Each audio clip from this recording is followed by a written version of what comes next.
Friends, how are you? I hope that each and every student must be fit and fine. Dear student, पिछले class में past perfect tense से related मैं सारी बातों को बताया था और मैं उम्मीद करता हूँ कि सारे लोग समझ गए होंगे। इसका डेफिनेशन बता दिया था कि क्या चीज़ है पास्ट परफेक्ट टेंस, किसको कहते हैं। तो बताए थे कि that form of a verb which shows that कि some action has been completed before the completion of another action. मतलब ये बताया था कि कोई काम के होने से पहले कोई काम हो चुका था, यानी पास्ट परफेक्ट में डुअल एक्शन होगा। और एनबी में भी बता दिया था कि इट हैज़ डुअल एक्शन, यानी दो इसका काम होता है, इसीलिए इसका जनरली दो स्ट्रक्चर होते हैं। और उस पर बात किए थे कि पहला स्ट्रक्चर है subject plus had plus V third plus object, और एक वाला है लास्ट का जो सेकंड एक्शन होता है उसके लिए subject plus V two plus object ये करेंगे। और एग्जाम्पल दिए थे कि जैसे एक एग्जाम्पल दिए थे कि डॉक्टर के आने से पहले रोगी मर चुका था। डॉक्टर के आने से पहले रोगी मर चुका था। तो गौर से यहाँ पर समझना बच्चे कि डॉक्टर के आने से पहले रोगी मर चुका था। हालांकि मैं इसको पहले समझा चुका हूँ, लेकिन ये बहुत बड़ा वाक्य है कि इस पवित्र धरती के अनेक महान सपूतों ने भारत को आज़ादी मिलने से पहले अपनी जान की कुर्बानी दे दी थी। तो इसको बनाना है। लेकिन फिर से मैं थोड़ा सा, हालांकि पहले वाले वीडियो में 49वां वीडियो में मैं समझा चुका हूँ, लेकिन थोड़ी सी मैं इस पर रोशनी देना चाहता हूँ ताकि फिर आप इसको कायदे से समझेंगे। गौर से समझना कि डॉक्टर के आने से पहले रोगी मर चुका था। तो इसमें दो एक्शन है, एक डॉक्टर का आना और रोगी का मरना। लेकिन देखेंगे कि डॉक्टर के आने से पहले रोगी मर चुका था, तो फर्स्ट एक्शन कौन है? तो पहले रोगी मरा तब डॉक्टर आया। तो मतलब हुआ कि ये वाला पोर्शन जो है ये फर्स्ट एक्शन है और ये वाला पोर्शन जो है ये सेकेंड एक्शन है। तो हमने बताया था कि फर्स्ट एक्शन के लिए ये वाला स्ट्रक्चर लगाएंगे subject plus had plus V third, और सेकेंड एक्शन के लिए ये वाला फॉर्मूला लगाएंगे। इस तरीके से डॉक्टर के आने से पहले रोगी मर चुका था, तो पहले ये हुआ है तो इसके लिए एक्शन, तो इसीलिए इसका राइट ट्रांसलेशन होगा रोगी। डॉक्टर के आने से पहले रोगी मर चुका था। The patient had died before the doctor came. The patient had died before the doctor केम। तो अब यहाँ पर गौर से देखो, उसी तर्ज पर एक वाक्य है बच्चे, यहाँ पे गौर से समझना कि इस पवित्र धरती के अनेक महान सपूतों। हालांकि वाक्य बड़ा है, लोग घबरा जाते हैं, घबराना नहीं है तुम लोगों को। ऑक्सफोर्ड यूनियन इंग्लिश जो चैनल है ये, और इसके ज़रिए से जो बच्चा अंग्रेजी सीख रहा है, तो इस तरह का वाक्य को देख के उसको घबराना नहीं है। Any types of Hindi sentences can easily be translated into English. That is why you each and every student must pay special attention toward it. Only try to understand. Once you understand the concept, it will be very easy and childish play for you to just translate any Hindi sentences into English. And for you, speaking English will be very easy task, just like a childish play. इसको समझो बच्चे कि इस धरती के अनेक महान सपूतों ने भारत को आज़ादी मिलने से पहले अपनी जान की कुर्बानी दे दी थी। तो गौर से समझना कि यहाँ पर देखना ये वाला कि इस पवित्र धरती के अनेक महान सपूतों ने अपनी जान की कुर्बानी दी थी।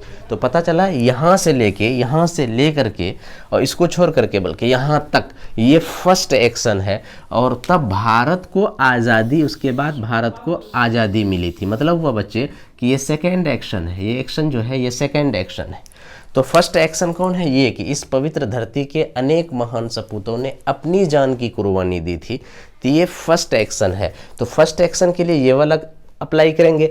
तो ठीक है, अब बनाओ, अगर वो वाला अप्लाई करते हो तो इस पवित्र धरती के अनेक महान सपूतों ने, ये यहाँ से यहाँ तक ये क्या है जी? सब्जेक्ट है। तो इस पवित्र धरती के अनेक महान सपूतों ने, तो many great sons of this sacred soil. देखो यहाँ पर many great sons of this sacred soil. तो यहाँ तक देखना बच्चे, ये पूरा का पूरा यहाँ से यहाँ तक सब्जेक्ट है।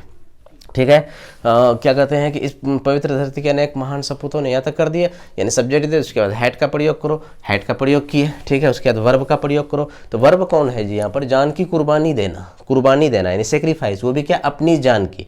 तो अब यहाँ पर देखो, तो हैड के बाद क्या हो? सेक्रीफाइस्ड, यानी कुर्बानी दी थी अपनी जान की, मतलब अपनी ज़िंदगी के, तो दियर लाइव्स। ठीक है जी। तो पता चला ये यहाँ से लेकर के यहाँ तक ये फर्स्ट एक्शन हुआ।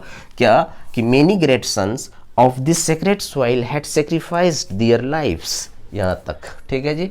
अब उसके बाद है कि भारत को आज़ादी मिलने से पहले, तो बिफोर, ठीक है, और भारत आज़ाद हुआ, इंडिया गॉट फ्रीडम, यानी subject plus V two plus rest आगे जो है, तो subject plus V two plus object, subject plus V two plus other word यानी ऑब्जेक्ट। तो इस तरीके से बच्चे इस पवित्र धरती के अनेक महान सपूतों ने भारत को आज़ादी मिलने से पहले अपनी जान की कुर्बानी दी थी या दे दी थी। तो क्या बोलेंगे? Many great sons of this sacred soil had sacrificed their lives, यहाँ तक आ गया। ठीक है, अब बिफोर इंडिया गॉट फ्रीडम। ठीक है, इस तरीके से बच्चे मैं उम्मीद करता हूँ कि फर्स्ट 49th वीडियो में जितनी बातों को बताया हूँ उसको एक बार फिर से री करके तुम बैक वाला वीडियो को देखना।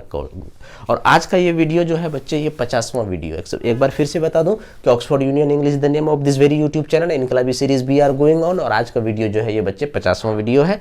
और 50वां वीडियो में मैं दरअसल यहाँ से आज सुन, ये तो पिछले वाले वीडियो में इतनी बात थी ही, मैं इसको री कर दिया कि फिर जहन में आ जाएगा तुम लोगों को। तो आज की क्लास यहाँ से तो एक वाक्य मैंने दिया इस आधार पर बनाने के लिए। उसके बाद अब देखो बच्चे, हमने बताया था, अब यहाँ पर समझने बहुत ही स्पेशल अटेंशन से बात को समझो, यहाँ बहुत ध्यान देने की बात है। मैं पहले ही इसे समझा दिया था, तब मैंने बताया था कि पास्ट परफेक्ट टेंस जो है इसमें डुअल एक्शन होगा, जनरली डुअल एक्शन होगा, ठीक है। डॉक्टर के आने से पहले रोगी मर चुका था, तो रोगी का मरना, डॉक्टर करना, इसमें डुअल एक्शन है। लेकिन बच्चे ये समझना कि कभी कभी क्या है कि डुअल एक्शन बजाहिर नहीं होगा, वो इम्प्लाइट होगा, मीनिंग उसका इम्प्लाइट होगा, यानी जो सेकंड एक्शन जो है वो इम्प्लाइट होगा, ठीक है, यानी छिपा हुआ, अंडरस्टूड रहेगा। जैसे मैं पहले ही इस काम को कर लिया था, या मैं पहले ही खाना खा लिया था, इसका कहीं ना कहीं मतलब ये है बच्चा, मैं पहले ही खाना खा लिया था, तो मैं पहले ही खाना खा लिया था मतलब कोई काम के होने से पहले, तब तो बोल रहे हैं पहले। तो पता चला कि इस तरह का वाक्य में एक एक्शन यानी सेकेंड एक्शन जो है वो अंडरस्टूड रहता है, तो वहाँ आपको दिमाग लगाना है, चाहे अंडरस्टूड हो लेकिन सेकंड एक्शन तो है। और इसीलिए मतलब क्या कहते हैं, इस तरह के वाक्य में भी पास्ट परफेक्ट का ही इस्तेमाल करते हैं। जैसे देखो, मैं पहले ही इसे समझा दिया था, यानी वो कोई काम करता या फिर एग्ज़ाम देता या फिर कुछ भी करता तो बोलो अरे मैं तो इसको पहले ही समझा दिया था, मतलब कोई काम के होने से पहले मैं इसको समझा दिया था।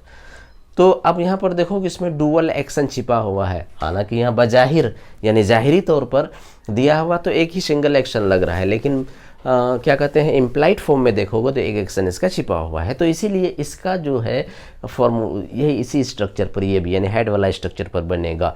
मैं पहले ही इसे समझा दिया था या समझा चुका था, तो मैं समझा चुका था तो आई हैड एक्सप्लेन्ड, ठीक है जी, आई हैड एक्सप्लेन्ड इट। अब यहाँ पर देखो, मैं पहले ही इसे समझा दिया था, इसे मतलब इस पॉइंट को, इसीलिए यहाँ पर इट दिए हैं बच्चे। तो अब देखो जी, यहाँ पर एक वर्ड है पहले ही, तो याद रखना इसके बारे में बाद में हम लोग बात करेंगे। ये पहले ही का अंग्रेजी था ऑलरेडी। अभी जब तक ध्यान में रखना कि ये जस्ट सेंटेंस में मेन वर्ब से पहले इसका इस्तेमाल होता है। ये एक्सप्लेन है तो ये मेन वर्ब है सेंटेंस, इसका जस्ट पहले ये इस्तेमाल होता है ऑलरेडी। इसको ऑलरेडी मत बोलना, ऑलरेडी ऑलरेडी ऑलरेडी। तो क्या हुआ बच्चे, मैं पहले ही इसे समझा दिया था, तो आई हैड ऑलरेडी एक्सप्लेन्ड इट। तो अगर ऑलरेडी को अगर हटा भी दें, देखो आई हैड एक्सप्लेन्ड इट, तो ये टेंस आ रहा है, तो आई हैड ऑलरेडी एक्सप्लेन्ड इट, तो 100% ये पास्ट परफेक्ट टेंस है। क्लियर यहाँ तक? तो अब मैं पहले ही नाश्ता कर चुका था, मान लो अंग्रेजी में बोलना है तो क्या बोलेंगे, आई हैड ऑलरेडी टेकन ब्रेकफास्ट, ठीक है, मैं पहले ही उसको इत्तला खबर दे दिया था, तो आई हैड ऑलरेडी इन्फॉर्म देम, अगर उन लोगों को, ठीक है, मैं पहले ही उन लोगों को इस बारे में बता दिया था, तो आई had already told them about it. Clear ना? ओके। तो अब देखो बच्चे, अब तो हम लोग नेगेटिव इंट्रोगेटिव इतना पढ़ लिए हैं कि आप सिर्फ इशारा करेंगे तो बात को समझ जाओगे सारे बच्चे।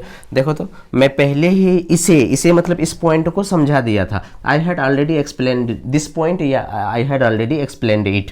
अब इसका नेगेटिव बनाएंगे तो क्या करेंगे बच्चे, अब तो फटाफट समझ जाओगे तुम लोग। सिर्फ क्या हेड नोट कर देंगे, यानी हेड नोट का एब्रीविएटेड फॉर्म क्या होगा, हेड एंड, तो क्या होगा, मैं इसे पहले नहीं समझाया था, तो बोलेंगे I hadn't already explained it. Clear? अच्छा, क्या मैं इसे पहले ही समझा दिया था, इंट्रोगेटिव, तो हैड, देखो had I already explained it. अच्छा, क्या मैं इसको पहले ही नहीं समझा दिया था, यानी इंटरोगेटिव, तो क्या होगा, hadn't I already explained it. Clear ना? यहाँ तक कोई दिक्कत नहीं होनी चाहिए। अच्छा, मैं क्यों इसे, आप बोल रहे हैं अरे यार मैं क्यों इसे पहले ही समझा दिया था, इस पॉइंट को मैं पहले ही क्यों समझा दिया था, तो बोलेंगे why had I already explained this point या इट। तो why had I already explained it, why had I, इसको ध्यान रखना बच्चे कि व्हाई के बाद जस्ट हैड आएगा, ऐसा नहीं व्हाई आई हैड, ऐसा नहीं होगा, why had I already explained it. अच्छा, फिर बोलेंगे अच्छा पहले ही मैं इसे क्यों नहीं समझा दिया था, ऊपर वाला में था पहले ही मैं क्यों समझा दिया था, नीचे वाला में है पहले ही मैं क्यों नहीं समझा दिया था, तो हो जाएगा why hadn't I already explained it.